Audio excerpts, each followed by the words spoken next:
Welcome back to my channel Lakesh vlog.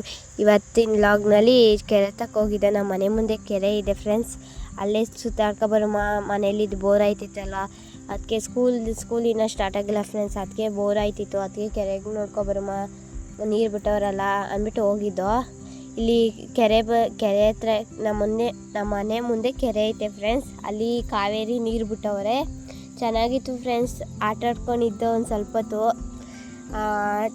ನೀರಲ್ಲಿ ಆಟ ಆಡೋಕ್ಕೆ ಎಷ್ಟು ಚೆನ್ನಾಗಿರುತ್ತೆ ಅಲ್ವಾ ಫ್ರೆಂಡ್ಸ್. ಯಾವತ್ತೋ ಒಂದು ದಿನ ಬಂದುಬಿಟ್ಟು ಆಟ ಆಡಿದ್ರೆ ಚೆನ್ನಾಗಿರುತ್ತೆ. ಅದಕ್ಕೆ ನಾನು ಆಟ ಆಡಿಕೊಂಡು ನನ್ನ ತಂಗಿ ನಾನು ಎಲ್ಲ ಆಟ ಆಡಿಕೊಂಡು ಆಯಿತು ಫ್ರೆಂಡ್ಸ್. ನಮ್ಮಮ್ಮ ವೀಡಿಯೋ ಮಾಡ್ತಿತ್ತು, ನಾವೆಲ್ಲ ಆಟ ಆಡ್ತಿದ್ದೋ.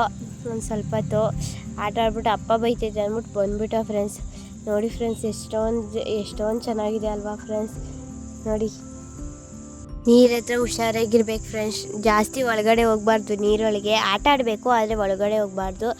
ಆಮೇಲೆ ಆಟ ಆಡ್ತೀವಿ ಅಂದ್ಬಿಟ್ಟು ಒಳಗಡೆ ಎಲ್ಲ ಹೋಗ್ಬಿಟ್ಟು ಆಟ ಅಂದ್ಬಿಟ್ಟು ಅಲ್ಲ ಒಳಗಡೆ ಎಲ್ಲ ಹೋಗ್ಬಾರ್ದು ಫ್ರೆಂಡ್ಸ್. ಆಳ ಇರ್ತವೆ, ಜಾಸ್ತಿ ಆಳ ಇರ್ತವೆ. ಆಳ ಇದ್ದರೆ ಬಿದ್ದೋಯ್ತೀವಿ, ಪ್ರಾಣಕ್ಕೂ ಅಪಾಯ ಇರ್ತೈತೆ ಫ್ರೆಂಡ್ಸ್. ಸ್ವಲ್ಪ ದಡದಲ್ಲೇ ಆಟ ಆಡ್ಕೊಂಡು ಹೋಗ್ಬೇಕು ಫ್ರೆಂಡ್ಸ್. ನೋಡಿ ಫ್ರೆಂಡ್ಸ್, ಎಷ್ಟೊಂದು ಕಲ್ಲುಗಳು ಮಣ್ಣುಗಳು ಎಲ್ಲ ಇದೆ ಫ್ರೆಂಡ್ಸ್. ಅದ್ರ ಮಧ್ಯದಲ್ಲಿ ನೀರಿದ್ರೆ ಎಷ್ಟು ಚೆನ್ನಾಗಿ ಕಾಣಿಸ್ತಿತ್ತು ಗೊತ್ತಾ. ಅಲ್ಲೇ ಫೋಟೋ ಎಲ್ಲ ಹಿಡ್ಕೊಂಡು ನೀರಲ್ಲಿ ಆಟ ಆಡ್ಕೊಳ್ಳೋದೇ ಒಂಥರ ಚೆನ್ನಾಗಿರುತ್ತೆ ಅಲ್ವ ಫ್ರೆಂಡ್ಸ್. ನಾನಂತೂ ಆಟ ಆಡ್ಕೊಂಡಿದ್ದೆ ಫ್ರೆಂಡ್ಸ್. ನನ್ನ ತಂಗಿನೂ ಆಟ ಆಡ್ತಿದ್ಲು. ನಾವೆಲ್ಲ ಚೆನ್ನಾಗಿ ಆಟ ಆಡ್ಕೊಂಡು ಫೋಟೋ ಎಲ್ಲ ಮಾಡಿಬಿಟ್ಟು ಫ್ರೆಂಡ್ಸ್. ನೋಡಿ ಫ್ರೆಂಡ್ಸ್, ನಾನು ಆಮೇಲೆ ಜಾಸ್ತಿ ಹೊತ್ತಾಯಿತು, ಟೈಮ್ ಆಯಿತು ಅಂದ್ಬಿಟ್ಟು ಮನೆಗೆ ಹೋದೆ ಫ್ರೆಂಡ್ಸ್. ಈ ವಿಡಿಯೋ ಇಷ್ಟ ಆಗಿದೆ ಲೈಕ್ ಮಾಡಿ, ಶೇರ್ ಮಾಡಿ, ಸಬ್ಸ್ಕ್ರೈಬ್ ಮಾಡಿ. Thank you for watching.